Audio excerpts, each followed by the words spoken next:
Good evening, this is Nerd is the Human and welcome to this tier list of Rome Total War. Today our tier list is for the Mercenary units.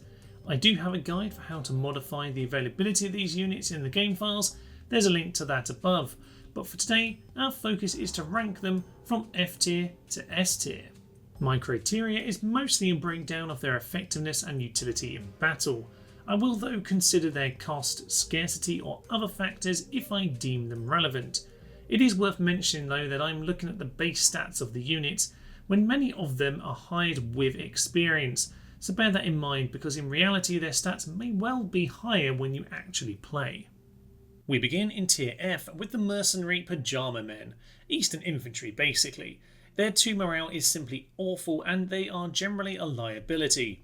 As infantry, the Pajama Men are expected to get involved and whilst there is an anti-cav bonus, they are simply too poor with their overall stats.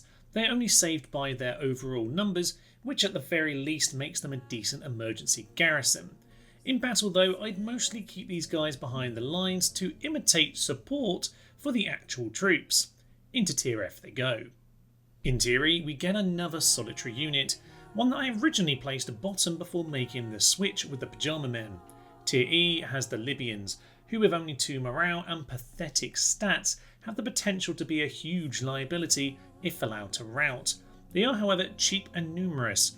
The sheer numbers of the units available mean that the volume of javelins can be a powerful asset even though the missile attack is only 5. And unlike the Eastern Infantry, they can be used while safely tucked behind the lines. That fact alone has elevated them to E tier. Hiring these to counter elephants isn't an awful strategy either, they do have some utility in that situation. Nonetheless, I'd only hire these if I'm desperate for numbers or in need of an emergency garrison. Firmly an E for you. In D tier we see another sole unit, the Barbarian Infantry. Now these are numerous and with Warcry can perform well enough in a charge.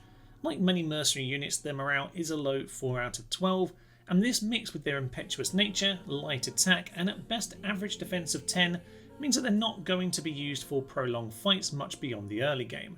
They are an effective enough support unit though and can be used to flank in lieu of better options. Don't expect much and you might be surprised at their occasional usefulness. Into C tier and we'll find a selection of units that are reasonable if unspectacular.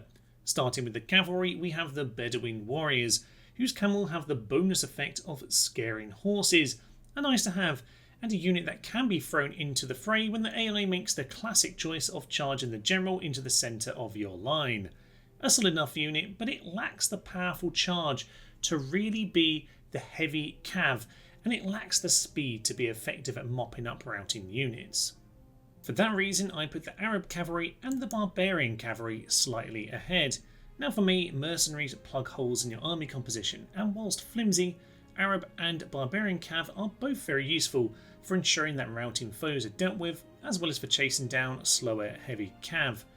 They are very comparable units, and with various combat bonuses to take consideration of, I'm going to probably say that the key difference here is the charge bonus of the Barbarian Cavalry mercenaries. That will just give them that little bit more utility. So I'm going to put the Barbarians at the top of a very closely contested pile. Also in C tier are 3 light infantry units that serve different niches: the Thracians, the Sun Knights and the Spanish mercenaries. Sun Knights have a high early game defense of 14 and have the benefit of being a unit with bonus versus cavalry while still being manoeuvrable. They can shift across your line to cover flanks or support attacks on the generals. They won't generally win against other infantry, but they do provide a useful function. Thracians are a very effective shock troop, replacing cavalry as units to roll up a line by attacking the flanks. The mixture of Warcry, fast movement and ambush abilities makes them a unit with a lot of potential. Spanish infantry are basically like Astarte and can certainly be good frontline troops in the early game and are a decent second line support unit as the game progresses. Like their Roman counterpart, the Pilum is always a nice bonus and hits really hard. To me, mercenaries are all about plugging gaps in armies and I think all 3 units do this. However, I enjoy the defined niche of the Thracians, so I'm going to put those at the top with the Spanish in second and the Samnites in third. Top of the tier are the Bedouin archers. Whilst they lack the speed and manoeuvrability of horse archers, they still provide a useful range support and have the scare horses bonus, allowing them to counter cavalry charges when kept in reserve behind the lines. Cavalry archers are always a nice to have unit in Rome, and as are camels. This mix of utility makes them an interesting addition. Top of C tier for you. As we reach B tier, we come to units that I regularly use whenever available to me. However, we start with a bold choice, a choice that you might have noticed hasn't turned up quite conspicuously, and that is the Cilician Pirates. Call me biased, but I love these guys. There's a great history reflected in the unit, they look badass, and their missile attack is crazy. Now, they are very much a glass cannon, low defense, high attack, impetuous and ill-disciplined in shape, and that will certainly catch them out on many occasions. But they are fun, and you can choose to use them behind the lines or as a shock unit of light infantry. Their morale of 8 out of 12 is high, and their fast movement gets them around the battlefield swiftly. As a result, I'm having them in B tier, okay? It's done. Two similar, if better units are the Illyrians and the Peltas, who are surprisingly different when you look closely. The Illyrians actually have 1 less defense, but 3 extra attack, charge and missile, so they will take the higher spot here for that alone. However, the Peltasts are highly trained. They're not prone to impetuous charges, they are superior ambush units, and they can even hide in the long grass. They're also fast moving. Both units are excellent second line troops, able to use javelins whilst being capable as light infantry. The Peltas are lower in stats, and stats are king, but their abilities are better and shouldn't be overlooked. They're both great units. Top of the tier is a cavalry unit, the Numidian Cavalry, which are excellent units with a high morale of 8 and the versatility to skirmish with their speed, stamina and missiles. They function very well at chasing down routing enemies and are decent enough in hand to hand should they be needed to support. Few troops are more versatile and effective in so many jobs. Jack of all trades is no insult, and there's a reason why the ancient sources rave about these guys. Top of B tier for you. Tier A sees several units that do their specific job very well indeed.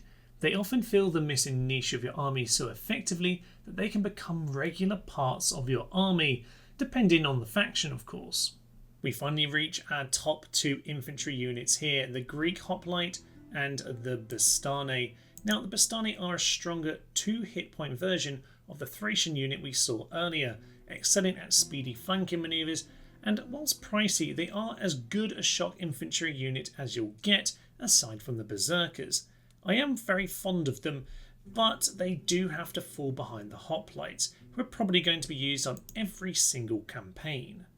A solid Hoplite is always useful, and whilst they are outclassed by other Hoplites, any faction that lacks phalanxes would be advised to hire these on site. Even phalanx factions will likely hire these in the early game before the infrastructure has fully developed. Solid, dependable, reliable. You know what you're getting, and it's pretty damn good. Also in tier A is the Scythian Horse Archer. Now its stats are low, but who can deny the effectiveness of this most feared unit? There's a reason why every campaign on this channel will end with a Horse Archer army given the opportunity. They're frankly amazing and a solid addition to any army. That brings us to 2 other missile units, the Rhodian and the Balearic Slingers. Now these 2 units are almost identical, with a decent enough missile attack of 9, and considering their good morale, good stamina and fast moving attributes, they are surprisingly capable of light infantry if the situation calls for it. Now whilst they lack the arc and the range of an archer, some factions don't have access to archers, and these are a very capable alternative missile unit. The main difference between the units is that the Rhodians get themselves the woods bonus and are highly trained as well, so they are marginally the better of the 2 units. Still, I'm going to put the Slingers at the bottom of the A tier pile, with the infantry above and the horse archers on top. That is, except for the last tier A unit, the best cavalry mercenary out there, the Sarmatian Mercs. These heavy cavalry have a devastating charge bonus of 10, providing a perfect hammer to your anvil. Their stats are decent all round with a morale of 8, good stamina and the ability to change to swords in combat if you get bogged down in a melee, an excellent addition to most factions' roster. The only thing that holds it back is that as a melee unit it does take losses, which can be frustrating when you can't retrain your mercenaries. This is where missile units do have a slight advantage in this tier list. That brings us to the S tier, which for the record I would keep the same for both the original and the remaster. Assuming you have worked out what is left, I think it is fair to say that this isn't really controversial. The final units are troops that I hire on site every time. So, in second place are the War Elephants. What is there to say? Strong missile support, a brutal battering ram for enemy formations, and the super weapon that can turn the tide of the toughest battle. At 4,000 monies, they are pricey, but who can argue with the results?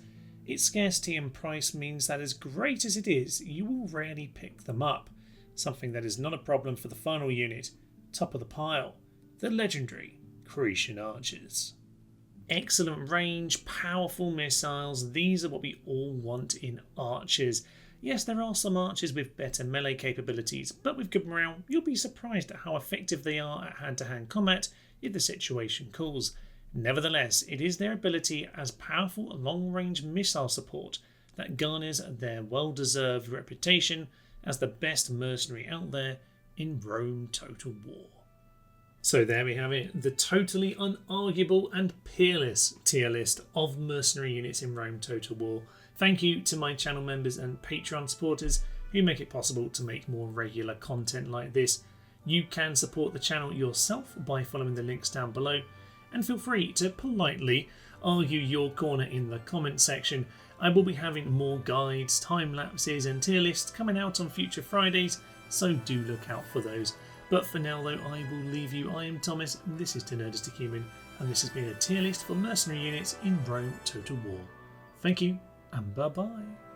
Welcome to Babylon, which is empty. Oh, Steve's dead. Bit of a shit. They seem a bit sad about it all. It's okay, guys, this is what it's about. Oh, they turned their backs! We did actually break them with a charge. Exceptional. How are we doing this? They may take out armies, but they'll never take our spies.